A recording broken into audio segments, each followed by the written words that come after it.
Assalamualaikum warahmatullahi wabarakatuh. Perkenalkan, saya Rahmi Yulia, mahasiswa Magister Ekonomi dengan NIM 2520511006. Baiklah, pada kesempatan kali ini saya akan mempresentasikan ringkasan atau pembahasan jurnal dengan judul Rank Information and Inequality in Social Welfare Function yang membahas bagaimana keputusan kolektif dalam teori pilihan sosial perlu dievaluasi tidak hanya dari pemenangnya tetapi juga dari distribusi kepuasan individu. Selanjutnya, saya akan menjelaskan latar belakang, metode, dan hasil utama dari jurnal ini.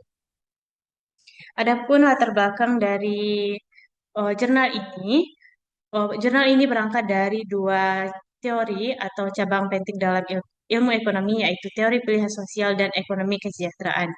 Teori pilihan sosial fokus pada bagaimana preferensi individu digabungkan menjadi satu keputusan kolektif, misalnya dalam pemilu atau penentuan kebijakan publik. Dalam teori ini, suatu keputusan biasanya dievaluasi dari sisi prosedur, seperti apakah aturan pemungutan suara bersifat adil, konsisten, dan tidak diktatorial. Namun, ekonomi kesejahteraan menyoroti aspek yang berbeda, yaitu bagaimana kesejahteraan atau kepuasan individu terdistribusi setelah keputusan tersebut diambil. Permasalahan utama yang diangkat dari jurnal ini adalah bahwa suatu keputusan bisa saja sah secara prosedur, tetapi menghasilkan ketimpangan kepuasan yang tinggi di antar individu. Oleh karena itu, jurnal ini bertujuan untuk mengukur ketimpangan kepuasan preferensi individu yang muncul dari suatu aturan pilihan sosial dengan menggunakan informasi peringkat dan pendekatan ekonomi ketimpangan. Dalam model yang digunakan, diasumsikan terdapat sejumlah individu sebanyak N dan sejumlah alternatif sebanyak M.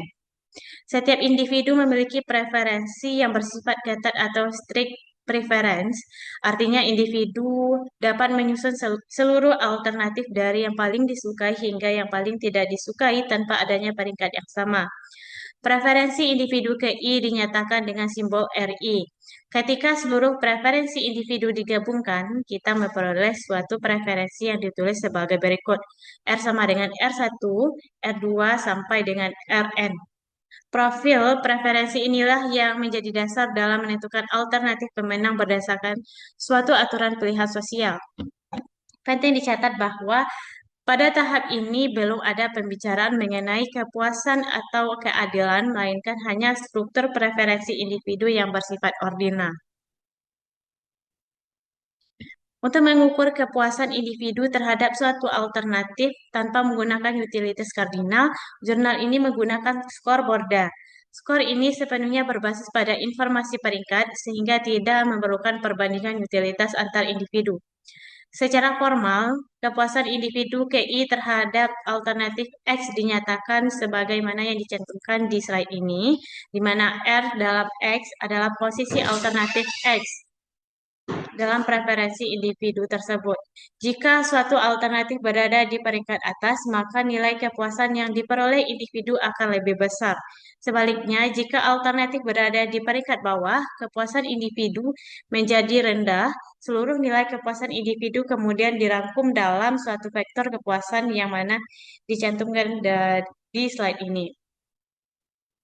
Setelah Setelah kepuasan individu terhadap suatu alternatif diukur, maka berikutnya adalah menganalisis bagaimana kepuasan tersebut terdistribusi di antara individu. Analisis ini bersifat anonim, artinya tidak memperhatikan siapa individu tertentu, melainkan hanya distribusi kepuasan secara keseluruhan. Untuk mengukur tingkat ketimpangan distribusi kepuasan, jurnal ini menggunakan koefisien Gini. Secara matematis, koefisien ini ditulis sebagai berikut. Nilai Gini sama dengan 0, menunjukkan bahwa seluruh individu memiliki tingkat kepuasan yang sama. Sebaliknya, semakin besar nilai Gini, semakin timpang distribusi kepuasan dihasilkan oleh suatu aturan pilihan sosial. Hasil utama dan kesimpulan dari penelitian ini menunjukkan bahwa tingkat ketimpangan kepuasan sangat bergantung pada aturan pilihan sosial yang digunakan dan struktur preferensi individu. Dalam sistem diktator, ketimpangan kepuasan dapat mencapai tingkat maksimum karena hanya suatu individu yang menentukan hasil. Dalam konteks tirani mayoritas, meskipun keputusan diambil secara demokratis, minoritas tetap dapat mengalami kepuasan yang sangat rendah sehingga ketimpangan tetap tinggi. Untuk kasus dengan tiga alternatif atau M-nya sama dengan 3, jurnal ini membuktikan bahwa aturan Borda cenderung menghasilkan ketimpangan yang lebih rendah dibandingkan aturan pluralitas. Namun, ketika jumlah alternatif lebih dari 3, keunggulan Borda tidak lagi konsisten. Terdapat profil preferensi tertentu di mana aturan Borda lebih egaliter. Dan terdapat pula profil lain di mana aturan pluralitas justru menghasilkan distribusi kepuasan yang lebih merata. Oleh karena itu, jurnal ini menegaskan bahwa evaluasi aturan pemungutan suara tidak hanya melihat pemenang, tetapi juga harus mempertimbangkan distribusi kepuasan individu. Sekian presentasi dari saya. Assalamualaikum warahmatullahi wabarakatuh.